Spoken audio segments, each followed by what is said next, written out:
নারী অত্যাচারের বিরুদ্ধে ক্ষোভে ফুঁসছে সন্দেশখালী। পরিস্থিতি খতিয়ে দেখতে আজ সন্দেশখালীতে তৃণমূলের প্রতিনিধি দল যাচ্ছেন পার্থ ভৌমিক, নারায়ণ গোস্বামী। বিধায়ক সুকুমার মাহাতোর রিপোর্ট তলব, 144 ধারা উঠলেই তৃণমূলের শান্তি সভা। আজ সন্দেশখালীতে যাচ্ছে তৃণমূলের প্রতিনিধি দল। 144 ধারা উঠলে তৃণমূলের শান্তি সভা রয়েছে।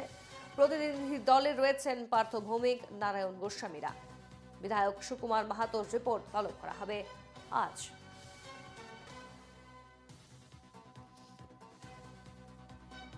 সন্দেশখালী পুষছে বেশ কয়েকদিন যাবৎ যে ছবি, যে খবর আমরা প্রতিনিয়ত আপনাদের সামনেই প্রকাশ করে আসছি।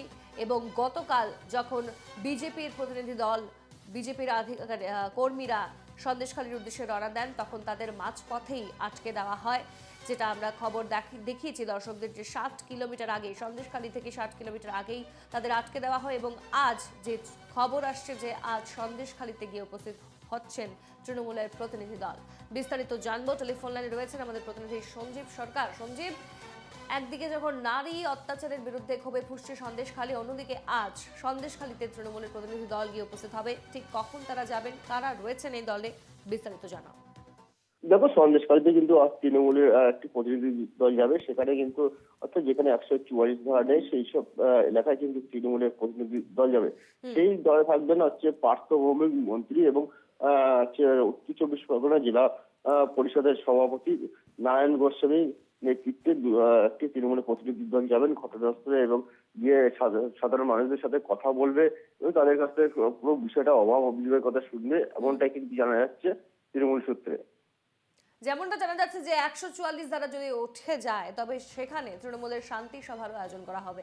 ঠিক কোন জায়গাটা বেছে নেওয়া হয়েছে শান্তি সভার জন্য, এ ব্যাপারে কোনো তথ্য দেখো রয়েছে? দেখো এখনো পর্যন্ত কিন্তু শান্তি সভার জন্য এখনো পর্যন্ত কিন্তু কোনো দিন এবং সভাস্থল বেছে নেওয়া হয়নি। কিন্তু যেটা তৃণমূল সূত্রে যেটা খবর পাওয়া যাচ্ছে, সন্দেশখালী এলাকায় ত্রিময়ী অথবা ধামাখালী এলাকায় দুটো থেকে যে কোনো একটি জায়গায় অর্থাৎ শান্তি সভা করতে পারে তৃণমূল কংগ্রেসের পক্ষ থেকে। সেই জায়গায় কিন্তু রাজ্যের একাধিক মন্ত্রীরা কিন্তু উপস্থিত থাকবেন, এমনটাই কিন্তু সূত্রের খবর। এবং এলাকায় শান্তি ফেরার পরে কিন্তু এই সভা হতে পারে, এমনটা কিন্তু জানা যাচ্ছে। আমরা যেমনটা ছবি দেখেছি যে বেশ কয়েকদিন যাবৎ ক্ষোভে ফুঁসছে সন্দেশখালী, যেখানে 144 ধারা এখনো জারি রয়েছে। বর্তমানে সেখানের পরিস্থিতিটা কেমন ঠিক, সঞ্জীব? দেখো, সকাল থেকে কিন্তু সন্দেশখালীর বিভিন্ন জায়গায় যে পরিস্থিতি দেখা যাচ্ছে, অর্থাৎ শান্ত পরিবেশ, বেশ কিছু দোকানপাটও কিন্তু সকাল থেকে খুলেছে বেশিরভাগ জায়গায়।